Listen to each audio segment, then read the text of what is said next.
Olá, alunos, eu vou passar, tudo bem? A gente continua fazendo exercício do modelo ISLM. Então, tanto na aula 26 quanto na aula 27, a gente vai agora para a reta final do modelo ISLM para entrar em um outro modelo, que é o modelo ASAD, que a gente vai ver mais na frente. Então, continuando o exercício, a gente já viu exercícios sobre a curva IS, exercícios mais numéricos, exercícios sobre a curva LM, exercícios agora foram mais interpretativos. A gente continua vendo exercícios de ISLM na aula de hoje e na aula 27 também, que são aulas que a gente vai ver a interação das duas curvas. Vamos na lousa para ver como é que isso é possível. Vamos ver. Questão 10.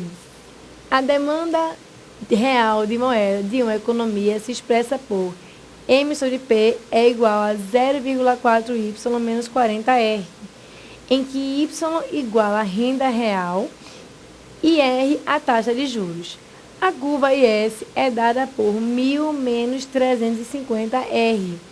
Considerando que a renda de equilíbrio desta economia é igual a 611,11 e que o nível geral de preços é igual a 1, o valor da oferta de moeda necessária para que se atinja essa renda de equilíbrio é igual a... Vejam agora que a gente tem a interação entre as duas curvas, entre a curva IS e a curva LM. Vamos botar os dados na questão para ficar mais claro. Vamos ver. O que é que eu tenho aqui? O que é que nós temos nesse caso aqui? Eu tenho que M sobre P é igual a 0,4Y menos 40R. E ele fala que Y é renda real e é taxa de juros. E isso aqui é a curva LM. E a curva IS, Y vai ser igual a 1.000 menos 350R. Essa aqui é a curva IS. O que é que eu quero estabelecer? Aliás, ele diz ainda que a renda de equilíbrio é 611,11. Então, a renda de equilíbrio, 611,11 unidades monetárias. Ele quer saber qual a oferta de moeda que é necessária para se atingir o equilíbrio dessa economia. Então, vejam, é uma questão agora que tem a interação entre as duas curvas e é bem interessante porque eu preciso estabelecer qual é o equilíbrio para do equilíbrio conseguir achar qual é a oferta real de moeda. Vamos ver na lousa como é que isso é feito. Vejam só. Primeira coisa, o que eu vou fazer? Eu vou utilizar a curva IS, que é o que está aqui. Vou substituir qual é a renda, que é o que está aqui, para poder achar a taxa de juros. O que é importante que você observe? Primeiro, ele simplificou bastante a curva IS, simplificou bastante a curva LM. Sobre a curva LM, o que é que ele diz? Que a demanda por moeda, a demanda real por moeda vai ser 0,4Y, 0,4Y. Sobre que você não esqueça, é a demanda por moeda para fins transacionais ou para transação, porque a demanda por moeda que depende da renda, e menos 40R é a demanda por moeda para especulação na lousa. Esse Rzinho aqui é a demanda por moeda utilizada para especular. Então, isso aqui é a demanda por moeda. No equilíbrio da curva LM, a gente tem que a demanda por moeda é igual à oferta de moeda. E aí, nesse caso, esse M sobre P, e se isso aqui, aliás, que é mais fácil, se isso aqui é a demanda por moeda, é porque esse M sobre P vai ser a minha oferta de moeda. Então, o que ele quer saber, né, no final das contas, na questão, é quem é esse M sobre P que está aqui. Dado que a demanda por moeda se iguala à oferta de moeda. Como é que eu vou fazer para encontrar? Vou fazer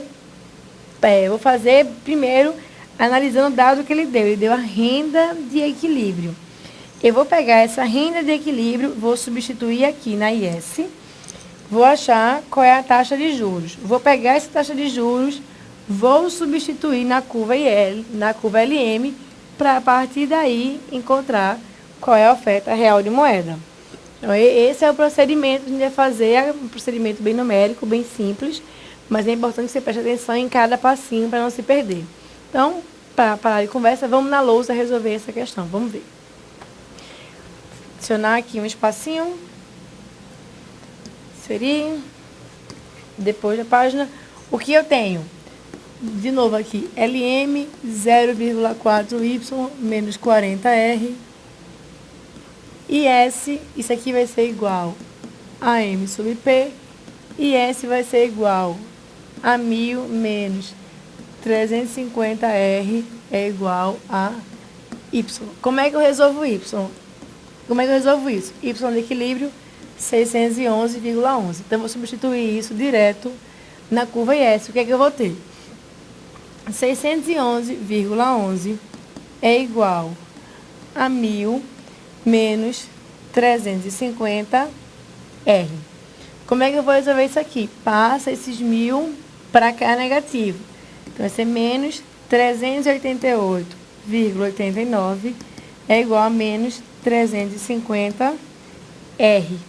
Resolvendo isso aqui, eu vou ter que R vai ser igual a menos 388,89 dividido por menos 350, o que implica que, está aqui embaixo, vou sobrar mais espaço aqui, o que implica que R vai ser igual a 1,11. Ou seja, a taxa básica de juros é de 1,11. Primeira coisa. Então, através da curva IS, eu consegui estabelecer a taxa de juros de equilíbrio. O que é que eu considero ainda? Que eu tenho equilíbrio entre as duas curvas. Então, a renda de equilíbrio e a taxa de juros de equilíbrio é exatamente a mesma. Essa condição de equilíbrio é que me possibilita substituir R e substituir Y na curva LM, para que assim eu possa achar qual é a oferta real de moeda na lousa. Quem é que eu tenho aqui? Para que eu possa achar quem é a oferta de moeda, eu vou substituir as informações de Y e de R na curva LM. Então, o que é que eu observo aqui? Isso vai ser 0,4 multiplicado por 611,11 menos 40 multiplicado por 1,11 vai ser igual a oferta de moeda dividido pelo nível de preços, que a questão já disse que é 1. Então, bem fácil, bem tranquilo de responder. O que foi que eu fiz? Eu multipliquei 0,4 pela renda da economia, que é 611,11, multipliquei 40 pela taxa de juros, que a gente já descobriu é 1,11, e vou saber agora quem é a oferta de moeda. Não tem mais o que fazer. Acabou a economia, é algebrismo mais simples. Vamos na lousa resolver isso. Para resolver isso aqui, o que é que eu vou observar? Que isso aqui vai ser igual 0,4 vezes 600,11 e 11 vai ser 244 e 44. 40 multiplicado por 1,11 vai ser 44,4. Isso vai ser igual a M. M vai ser igual a 200 unidades monetárias. A alternativa que marcaria isso, nesse caso, seria a alternativa A. Mas, no gabarito, a alternativa correta é a alternativa D, de 500 unidades monetárias. Eu dei uma olhada nessa prova, não tem nada que anule a questão, mas você já pode observar, não tem nada que leve a renda de equilíbrio a 500 unidades monetárias. Então, a alternativa correta é a alternativa A, 200 unidades monetárias, e aí a questão, não achei nada que indicasse que ela foi anulada ou não. A alternativa correta, apontada pelo gabarito oficial, foi de 500, mas está errado. A alternativa correta é de 200 unidades monetárias. Vamos andar mais, vamos ver umas questões sobre a curva ISLM. Vamos ver na lousa. Próxima questão é a questão número 11. Agora, diz o seguinte: Petrobras, economista júnior, 2008. O crescimento de uma economia no sentido de um aumento da capacidade de produção do seu PIB potencial será maior quanto maior for o superávit em conta corrente no balanço de pagamentos, o grau de urbanização do país, o consumo da população, o nível de investimentos realizados e a população do país. Então, o que é que eu preciso compreender sobre essa questão 11? Veja, ele pede o crescimento da economia na lousa. O que eu vou observar aqui? Esse crescimento, você deve perguntar, mas crescimento associado a longo prazo. Verdade. Crescimento é uma política associada fundamentalmente ao longo prazo em economia. E aí, por que a gente está estudando o crescimento agora no curto prazo? Porque existe uma variável na teoria econômica que passa do curto para o longo prazo. Ela consegue caminhar entre esses dois horizontes temporais. E aí, se você observar lá do início do curso, você vai lembrar direto que a função que consegue estar associada ao crescimento, e aí o que ele fala, no sentido de aumento da capacidade da produção do seu PIB potencial na lousa, ele fala que é no sentido de aumento da capacidade de produção do seu PIB potencial, é apenas uma, é o nível de investimentos realizados. É um elemento do mercado de bens e serviços, é um elemento da curva IS, e essa função é extremamente importante.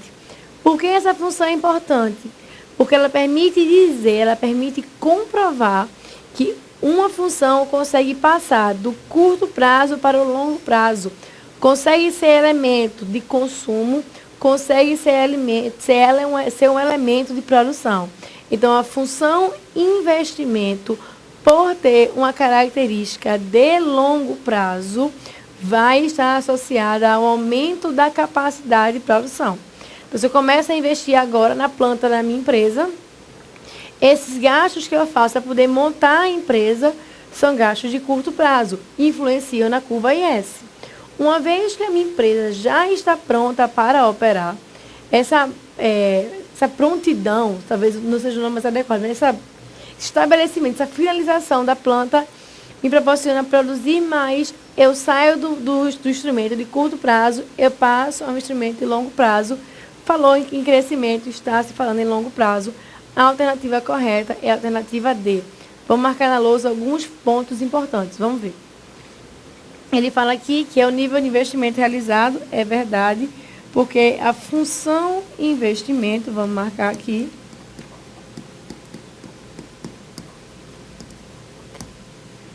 tem características, primeiro, de curto prazo, depois também tem características de longo prazo. Então, como ela tem um viés de longo prazo, está associada à capacidade de produção de um país, ela vai determinar aí o crescimento dele, a alternativa correta, a alternativa D. Vamos ver as demais alternativas. Superávit em transações correntes no balanço de pagamentos. Superávit em transação corrente não está associada a crescimento econômico. Superávit em transações em conta corrente no balanço de pagamentos vai estar associada a outros fatores da economia aberta que a gente não vai analisar agora. Segundo, grau de urbanização do país. O grau de urbanização do país não determina o aumento da sua capacidade de produção. Então, embora com o aumento do crescimento exista o estabelecimento da urbanização, a urbanização não causa o investimento, mas acaba sendo um efeito, não causa um crescimento, mas acaba sendo efeito dele. Consumo da população. Consumo nunca vai fazer com que haja um aumento da capacidade de produção. Consumo faz com que haja um aumento da produção. As pessoas produzem mais para poder compensar aquele aumento de consumo, mas não a sua capacidade. Não é o consumo que faz com que haja um aumento da planta. Os investimentos é que geram aumento da planta e esses investimentos vão ser direcionados a suprir o aumento de consumo. Por fim, a população do país também não aumenta a capacidade de produção do seu PIB potencial. Então, a alternativa correta é a alternativa D, está marcada na lousa. O que mais eu preciso compreender? Vamos na lousa ver mais uma questão. IBGE Sociedade Econômica 2010. Quando o governo adota uma combinação de política monetária expansionista e política fiscal contracionista, numa economia fechada e numa situação em que não haja armadilha da liquidez. O que é que acontece? Essa questão é muito interessante. Vamos na lousa. O que foi que o governo fez? Ele está fazendo uma política monetária expansionista e uma política fiscal contracionista. Então, o que é que vai acontecer nesse caso aí? Veja só. Vamos ver agora utilizando o gráfico ISLM. Então, aqui Y, aqui ISLM,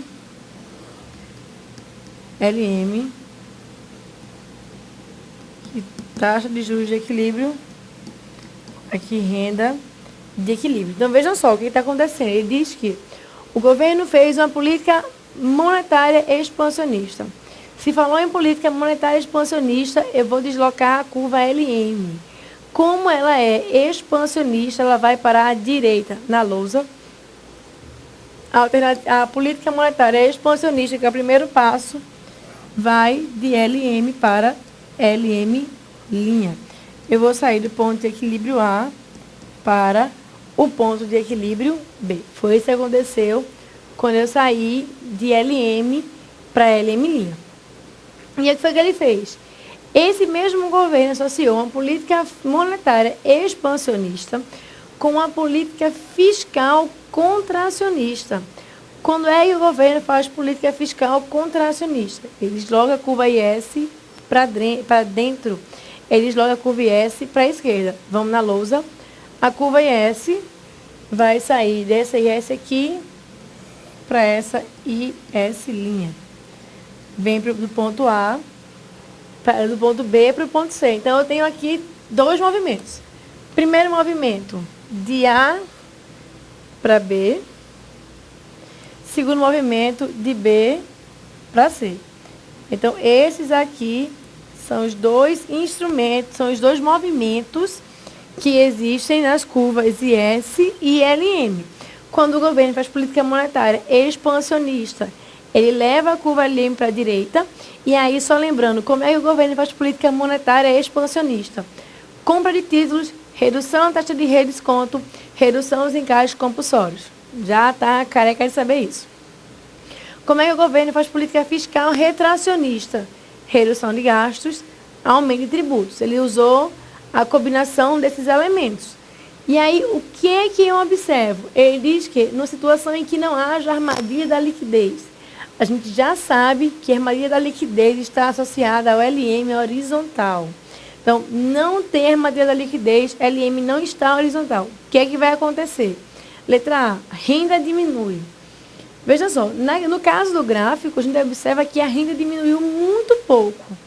Mas o que determina o aumento ou a redução da renda é o quanto a LM e a IS se movem.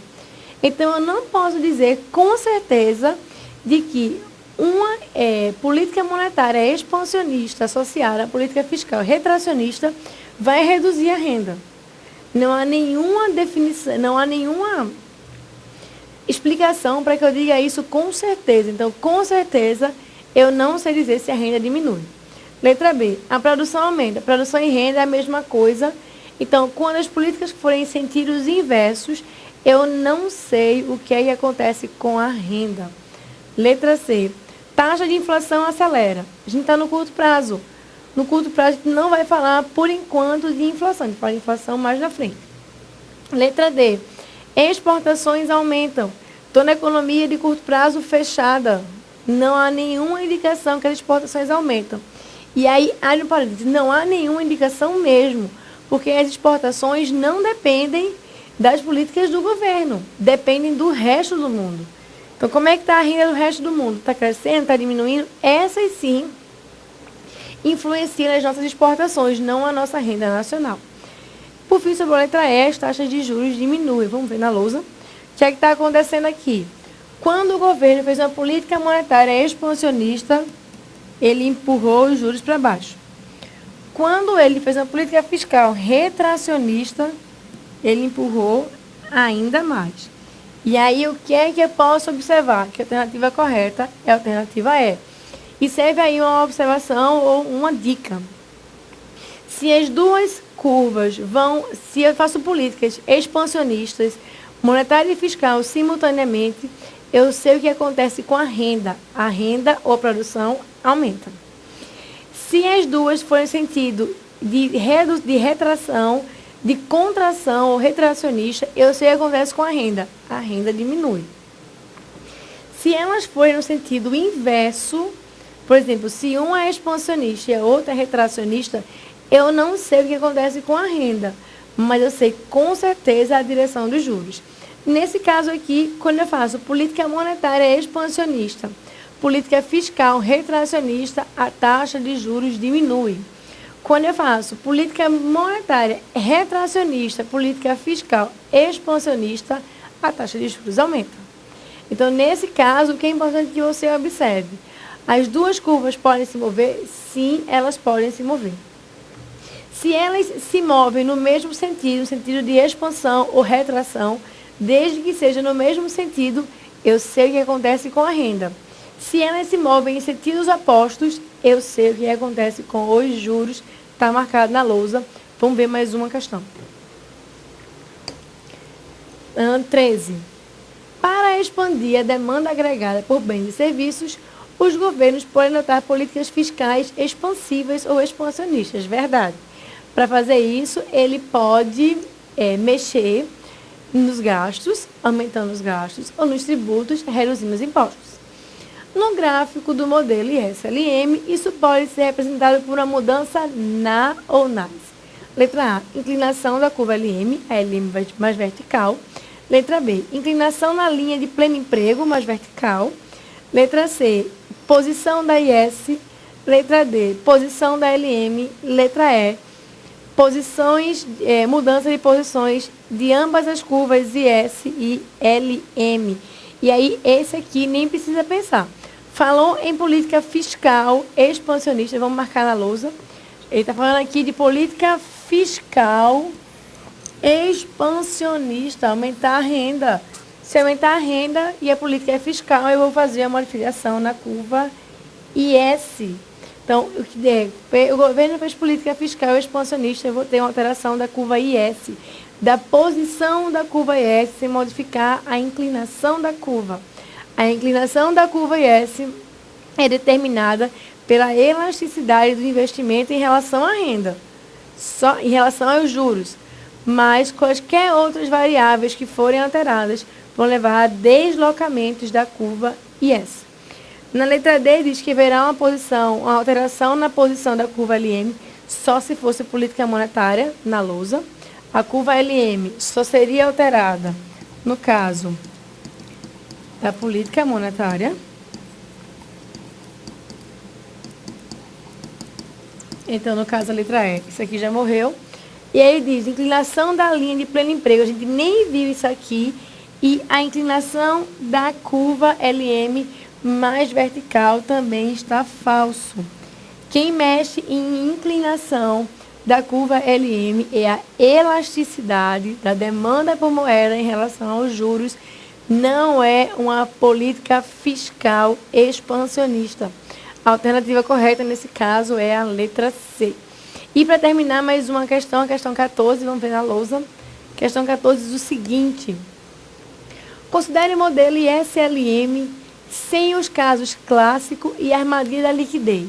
Só lembrando, caso clássico é o caso da LM vertical, armadilha da liquidez é o caso da LM horizontal. Foi uma questão para a leitora Receita de 2009, prova 3.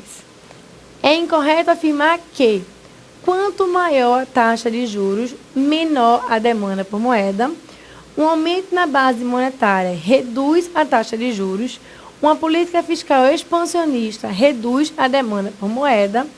Quanto maior a renda, maior a demanda por moeda. Um aumento dos gastos do governo eleva as taxas de juros. Vamos ver alternativa. Vamos ver lá a questão 14, letra A.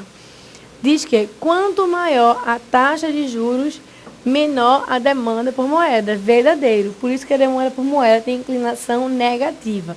Veja, vamos na lousa, que ele pede o item incorreto. O item falso. Então, quanto maior a taxa de juros, menor a demanda por moeda. Verdadeiro. Letra B.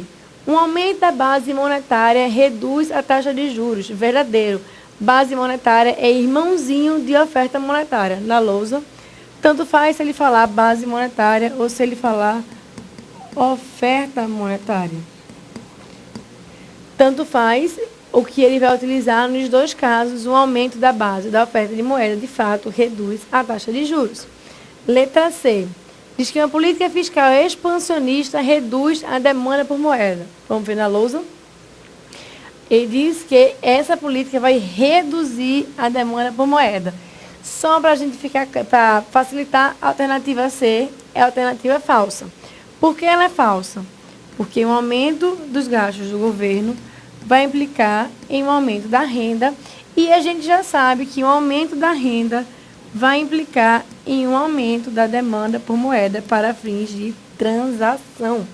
Então, quando os gastos do governo aumentam, a renda aumenta, a demanda por moeda também aumenta, não haverá uma redução da demanda por moeda, haverá um aumento da demanda por moeda. Alternativa D. Quanto maior a renda, maior a demanda por moeda. Sim, essa demanda por moeda para transação. E a letra E.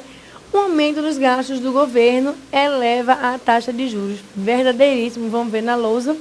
É só escrever, é só desenhar o modelo ISLM, então tem renda, taxa de juros, ISLM,